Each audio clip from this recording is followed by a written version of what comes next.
question time. We have about 10 minutes for questions, so I turn it over to you.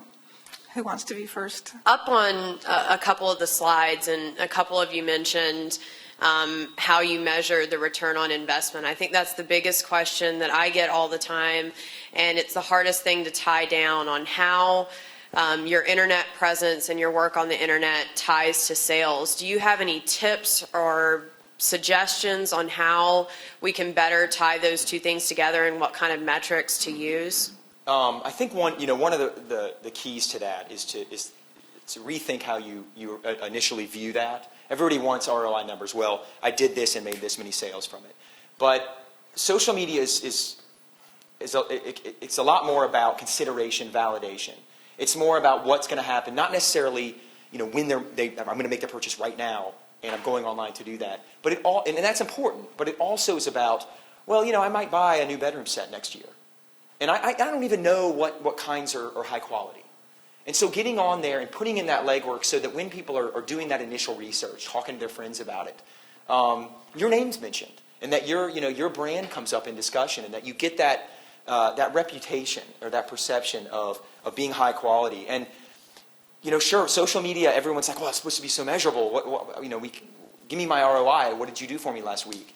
And really, you've got to, sure, there are metrics out there when you do it, when you're taking out ads on some of these sites, it'll give you information about that. But what it comes down to really is an investment in your time and an investment in your effort on doing these things to affect sales down the road. And PR focus than an advertising. For sure, yeah, it's definitely. And it's I think even taking it further than that and saying, and this is an example that may be overused, and I've talked with a few people about it today. But when a commercial comes on TV and you watch that commercial, they're going to tell you they have the best hamburger in town, no matter what. They're going to tell you a lot of times they're going to tell you they have the cheapest hamburger in town. And you don't necessarily believe them, because everybody's telling me they have the best burger. Everyone's telling me they have the best sub sandwich. But when your sister or your friend comes up to you and they say, you would not believe the hamburger at this place, you've got to go try it. Well, you're going to get in the car and go try it, and you're going to believe that person. And that's the power of social media, is that all of a sudden that network is hundreds of thousands of people. It's not just your sister and your friend. It's everybody on, if you're into interior design and you frequent an interior design message board that has 100,000 people, those people are your friends all. You recognize handles, you recognize people, and all of a sudden you're like, wait a second, I trust these people because they're like me and I understand what they're saying. And if they like this hamburger, I bet I'm going to like it too. Well, as an interior designer, I think just what he was saying, it's different, and it's sort of difficult for me to actually quantify that. However, like for example, before social media, I used to do a lot of show houses, and I might not immediately 30, 60, 90 days after the show house closed see clientele from that, but I would have people that would call 2 years later because maybe they were thinking about building a house and they were trying to seek out who would be their builder, who their designer would be, who their sources would be. Now I know that's a long time to wait for return, but I guess what I'm saying is that if you do it frequently enough and if you're consistent in your message, what you see is it's an overlapping period of time, and then all of a sudden one day the phone starts really ringing, which has happened to me this February, and I'm thinking, where did this all come from? I'd like to think it's the effort that I put into social media. As a startup, I've met, speaking of what Leslie said earlier, reciprocity and how important it is to reciprocate even with other manufacturers and designers. One of her clients, I actually love her furniture line, Shine Home.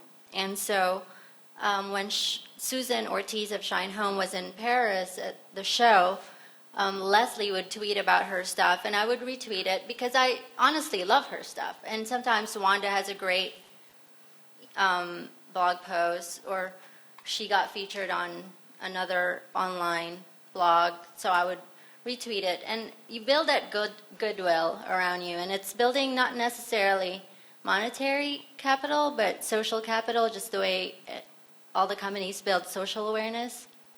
So it's sort of that way. And so Susan of Shine Home one day just called me and said, I know you're going to do your first show. I want to give you tips. And so call me. And so I've gotten maybe 3 calls from these different people. One sells candles, one sells baskets. I mean, and they just genuinely want to help me and have given me tips.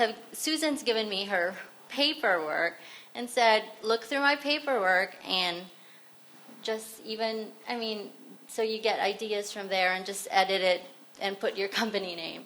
I mean, her trade terms and things like that. And it's just, I mean, that kind of help for a startup, or even if you're not a startup, any kind of help is worth something.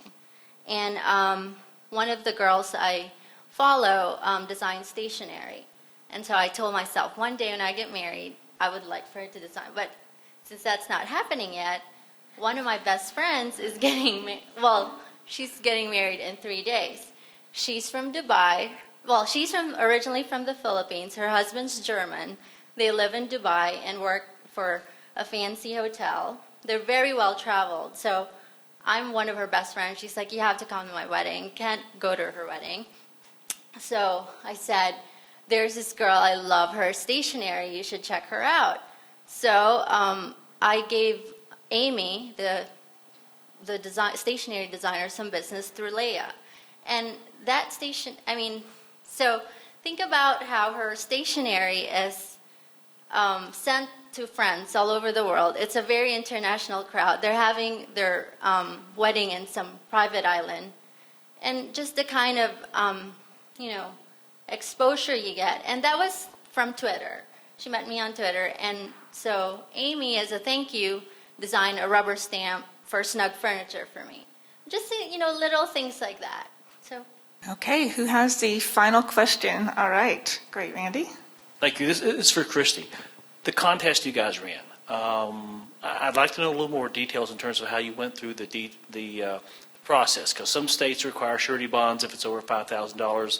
Facebook has a 7-day approval process. You can run the contest on Facebook, or you can simply announce it there and run it somewhere else. Can you talk just a little bit about how the process and how you went through that? Facebook has rules, and we learned a lot about this. They actually went into effect in November, so they didn't have them before. But they have a loophole that you can use a third party to run a contest, and we did have to pay the third party. We spent about $500 to run this contest for 1 month.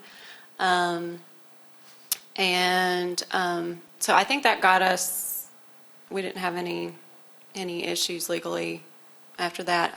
We advertised it on radio. We weren't allowed to advertise it on our wall, but we advertised it on our blog, and we linked to our blog from our wall. So we did an email blast. We have a database of customers. We have an e-newsletter that goes out every month, and so we were able to email all of our customers. Just think that if you are a vendor supplying Furnitureland South, and you have, I'm sure you are thinking this by now, but you have your own Facebook page and your own Twitter feed, and you are connecting with them on their Facebook page and their Twitter feed, and they're talking back to you. Remember, that's what I was talking about. That's all content, right? Those are all keywords. That's all indexing and search. And so as an industry, the more that we can link together with our distribution chain, the more we will help our entire industry, everybody here, come up in search, as well as that is all consumer facing. So every time we're talking, everybody is seeing that, that's paying attention to your page and their page.